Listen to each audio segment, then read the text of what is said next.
are known for highlighting those impacted worst by crime, those impacted worst by hurricanes, those impacted worst by coronavirus.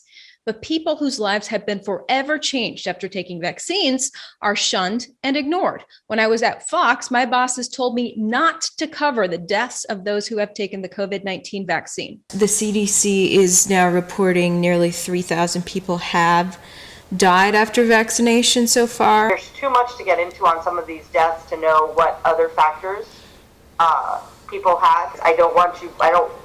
The deaths are not what we're talking about. I don't want to put everything out there, have everybody be scared to death of everything, because, anything has potential risk. So now that I've left Fox, I think it's the right thing to do to let people see what Fox didn't want them to see, the untold stories of the pandemic. And one of them is the story of Ernesto Ramirez and his dad, Ernest, in Edinburgh, Texas. God told me it was always me, you against the world. They came out where the Pfizer was safe for children. Phase 3 clinical trial showed its vaccine was safe and 100% effective in 12 to 15-year-olds. I waited some time, and I kept hearing more advertisement about, it was safe for the teenagers. For 16-year-old Brianna Justice of Brooklyn, a shot of hope. No worries, as long as it's a Pfizer. 16 and up, now eligible for the vaccine. So I said, okay, we don't go anywhere, but still he's going to have to start school, so I took him. Where did he get the shot? He got the shot at DHR hospital. They went to the park a few days after he got vaccinated. They went to the park down the street. She said they were playing basketball, and he was running, and he just collapsed, They called me screaming. They were trying to do CPR. The police officer happened to be there, and he was the one trying to do CPR. They couldn't do anything. He got the shot April 19th, and then he died April 24th. Yes. I watch NBC, the news. I would always keep up with that to make sure. Did you know that the vaccine was still in trials, being studied? Not really. I believe what they were saying. They were saying, no, it was perfect for the kids. There was no issues. 2-3 weeks later is when they started coming out. CDC started announcing about it being, affecting children having enlarged hearts. CDC is investigating more than 300 cases of painful heart inflammation in young people after they were vaccinated against COVID-19. The CDC said the higher rate of cases occurred especially among young men. When this happened to me, that's what they put on his death certificate. He passed due to an enlarged heart.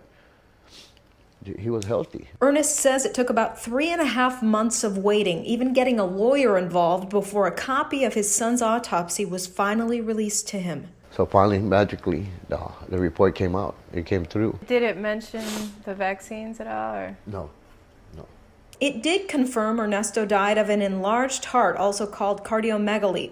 I called the hospital where he was pronounced dead to get some answers. We haven't heard anything of it in the marketing and PR office. No word of a death after vaccination at Edinburgh Regional Medical Center. And when they double-checked and confirmed that is where Ernesto died, they wouldn't get into details. We can't talk about privacy issues. So I tried speaking in generalities. Has your hospital dealt with any COVID-19 vaccine related deaths? As far as I know, we have not. And has your hospital dealt with any COVID-19 vaccine related injuries? As far as I know, we have not.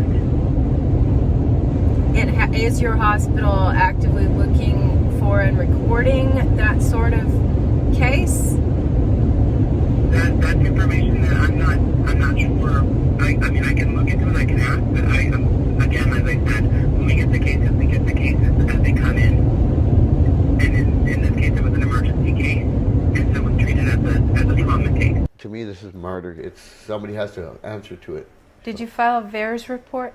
No, I didn't even know about that. Ernest says he'd never heard of VAERS, the CDC's Vaccine Adverse Events Reporting System, and he hasn't gotten anywhere when trying to get answers on the Pfizer shot and his son's death. When I call for anyone, I get the runaround. I emailed the governor no response. I Texas called, Department of State Health Services? I called them. They transferred me to 6 different people. And finally, I ended up at a voicemail, which I left my name and number. And to this day, I haven't been contacted back. He was a healthy kid. I mean, there was nothing wrong. He played baseball since he was 7 years old. And then they start announcing that it was worth the risk. The benefits of getting vaccinated far, far, far outweigh any of the potential risks or side effects. It wasn't worth the risk, not to me. None of this was worth my son's life. He was my best friend, you know. How many deaths associated with COVID-19 vaccines have happened in Hidalgo County? None. None. As far as I'm aware, none. No. We've given almost 1 million vaccines. Would you be able to do an in-person interview after? Yeah, absolutely. The dad says he's struggling to get through to anyone, that the state won't get back to him on this. He should call me. He should call me. Here it says he has extensive, acute, and chronic scarring fibrosis. So we know he has a process going on a lot more than 4 days. That's not to say that the vaccine didn't contribute, of course, because you can always exacerbate an underlying condition. Yeah, all it means is his heart's enlarged, but it didn't tell you why. He has left ventricular hypertrophy, which means that the muscle of his heart had gotten large, but that could be from the blood vessels themselves. Well, he got his heart checked every year. Yeah, but when you do a school physical, which is the extent of it, you don't really get your heart checked. You listen to the heart, it doesn't say anything. You'd have to get a 2D echo ultrasound. Kids that died less than 18 had multiple comorbidities, obesity, or respiratory problems. Yeah, this boy didn't. No, actually his BMI was 27 because I looked him up. So his BMI was really high. If it's the same child that was running, apparently he was sprinting and he collapsed, hit his head, and arrived dead on arrival to the hospital. You're saying he was obese? Yeah. This boy was not. This is him, and this is him after he died. Doesn't look obese to me. Yeah. He looks, to go back. So he looks like a regular guy. He looks like a regular 16-year-old guy. There's no weight on the chart. It's just his BMI 27. Wow. So they may have made a mistake. Probably so, right? Probably so. I did call the health department to see what they've done subsequently. Yeah. Yes, Dee, what'd you find out about that kid? But the father says that he was vaccinated. He didn't show in the M-chart. We can't find it. DHR Health. He got vaccinated at DHR Health on 4/19/21. See if there's been an adverse reaction recorded too, and if not, we need to start one. He says, man, it's not anywhere. Thank you, that helps a lot. He's not recorded as having been vaccinated. They can't find him on the M-track. You know what M-track is, immunization tracking? You get the shot and you go into a system. And you have to match up with that lot number. That little vial has a little number on it. So it has to match up. So he wasn't recorded. Now I know for us at the beginning, man, we were running like a month behind. You know, I mean, we had all these sheets of stuff that we needed to do. Just trying to process the paperwork. I mean, we were. So he could have slipped through the cracks. I mean, think about this. We were immunizing 8,000 people a day. Wow. And so you got, what, 10 clerks or something? So it took us took us like about 6 weeks to catch up. Wow. It's like, gosh, well, his story just slipped through the cracks. How many people are like him?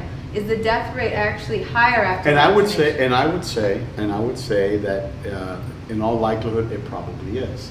Because when you do something in this country, whatever it is, 330 million, 350 million, in the world 4.1 billion, absolutely it's going to happen. I think at the end of the day, you're going to say what I've come to the conclusion, which is given the risk versus benefit ratio, vaccination should be done. In certain people that have had adverse effects, it shouldn't be done. Next up, I asked cardiologist and internist Dr. Peter McCullough to take a look at Ernesto's autopsy. The heart was enlarged, but it was enlarged because of myocarditis. There was evidence of heart inflammation, fibrosis, and scarring in the heart. A typical heart weighs for a boy this age would be less than 250 grams. In this case, it was more than 500 grams. It was more than twice enlarged. In June, it emerged that both Pfizer and Moderna were associated with myocarditis or heart inflammation, the vaccines, and the FDA put a warning out on it. And they had about 200 well-characterized cases at that time. As of July 30th, the CDC now tells us they verified 3728 cases of myocarditis or heart inflammation. We know the vaccine in a person his age in the randomized trial published by Frank and colleagues in the New England Journal of Medicine in May 27th of this year, people like him who took the vaccine randomized versus placebo, the only thing the vaccine did is prevent about 18 cases of the sniffles. There was no mention of family spread, no mention of any serious disease. COVID essentially is like a cold in children. It certainly doesn't require a vaccine. I need to yell, I need to fight, I need to do something. His life was worth much more than what the government or anybody else thinks. So now you're suing Pfizer? Yes. I mean, like I said, no amount of money can bring my son back. To me, this is murder. Somebody has to answer to it. What we're trying to do or working to do is gather a group of individuals to take on the drug manufacturers. And the standard is extremely high to get outside the PrEP Act. You have to show that the conduct was malicious. The issue that we're struggling with is that Congress passed what's called the PrEP Act. And the PrEP Act gives the manufacturers of the vaccine and those administering it huge immunity. So you've got a group that's making trillions of dollars, taxpayer dollars, because all these vaccines are being administered for free. Well, they're not really free because we're paying for it with our taxpayer dollars. And if there's an adverse event, then there's another statute that gives them huge protection from liability. So it's almost the best of both worlds for the manufacturer and the administrator of the vaccine, but for the individual who has an adverse consequence, it's the worst of both worlds. I take it like it was my fault. I shouldn't have been so ignorant. He meant the world to me. I had nothing else. Anything else you want to say? No, just parents have to vaccinate their children. That's it. I mean, I don't care what anybody says. It's not worth the risk.